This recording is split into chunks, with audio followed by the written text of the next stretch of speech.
Hello, this is Simon, and this is the second episode of my Electrickery channel. And it's a bit of a sad one, actually, in some respects, because I did some investigation about my investment in PV and batteries at my home in Austin, Texas.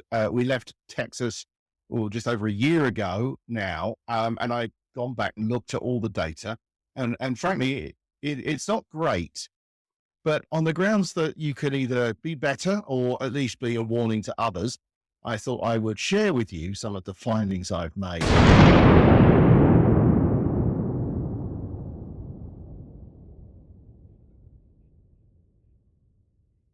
Let's talk about what we had first. We had about a 5,000 square foot house, which might sound big, but frankly, pretty standard Texas suburb size house, maybe a bit bigger. Our electricity bill was about $500 a month. And honestly, after the snowpocalypse of 2021, where we got 4 minutes, 37 seconds away from losing the entire power grid, I decided that we needed to do something about it. So I put this PV system on. That's 15.5 kilowatts if you want to add it all up. And I also put 2 batteries in. That's what it looks like from the air, taken from my little DJI. And then this is what the actual array looks like. Pretty much ignore the numbers. However, there are some things to note on this. I actually ended up doing this project in 2 phases. We did the PV first and put about 12 kilowatts on the roof. And that worked with 1 inverter. And then we added 2 batteries later, and that came with its own inverter. We had 2 batteries. These were LG lithium ion batteries. So I decided not to stick these in the house. They're actually in the garage. These batteries weren't very successful, though, in the market because they actually went out of production pretty much immediately after I bought them.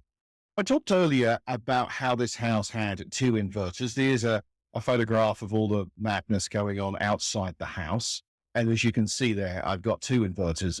I think one was 5 kilowatts. The other one was 7.5, both solar edge. They seem to work okay. I'm not going to actually complain about the inverters.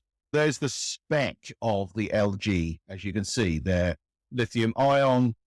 I don't know that I'd want lithium ion in my house in the modern era. If you ask and you want a copy of my spreadsheet, you're welcome to it. So I took an average. And as you can see, not surprisingly, we produce more power in the summer than we did in the winter. The gap between the two is not that enormous. Let's talk about a couple of things that matter around PV in Austin, Texas. We were with Pedernales, which is the local utility, although we didn't have any option. Although it's a private company, it's not really, because you've got no choice but to use them. We paid 11 cents a kilowatt hour for electricity. You can get a variable rate of electricity, but not if you've got PV. Our friends at Pedernales don't tell you this until you put the PV system in, which they have to know about for licensing purposes. There's no point in time shifting, which means that really having batteries is a very limited utility. You can sell electricity back to the utility, but as you can see, at 1.9 cents a kilowatt, it's just not worth the effort. I think I'd rather mount some sort of massive laser on the top of the house and beam it into space rather than give Pedernales electricity at 1.9 cents a kilowatt hour. But that's just me. And as I said before, there's no time of use rates. Honestly, and this is very disappointing 5 years after I put it all in, I can't say it's economically viable, right? The total installation of the PV and the batteries was about $45,000. I saved on average $1,456 a year for the 5 years I had the system over there, which gives me an ROI of over 30 years.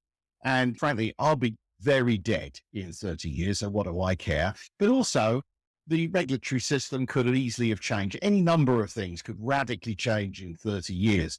I don't think any ROI is worth looking at over that period of time. And of course, that's also longer than the life expectancy of any of the technology.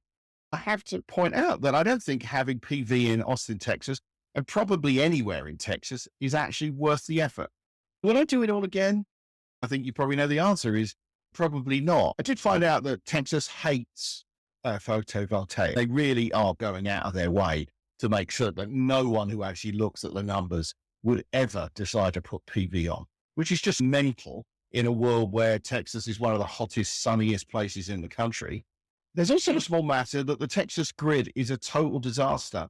For those of you who don't know this, the Texas electricity grid is actually separate from the rest of the grid for the United States because Texas.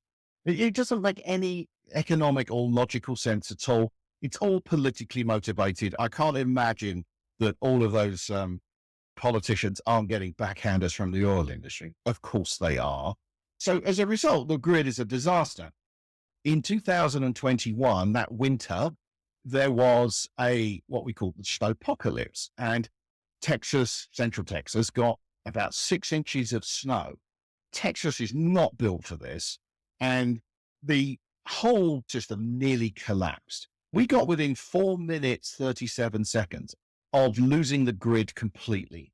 Now, if we'd lost the grid completely, it would take somewhere between 2 and 4 weeks to bring it all up, because if you have to do what they call a black start, that means you have to kick off the entire grid system from scratch and switch everything off and then bring it back up again.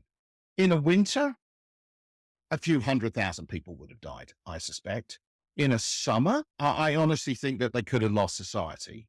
You lose electricity in somewhere as hot and humid as Texas in July, and everything collapses.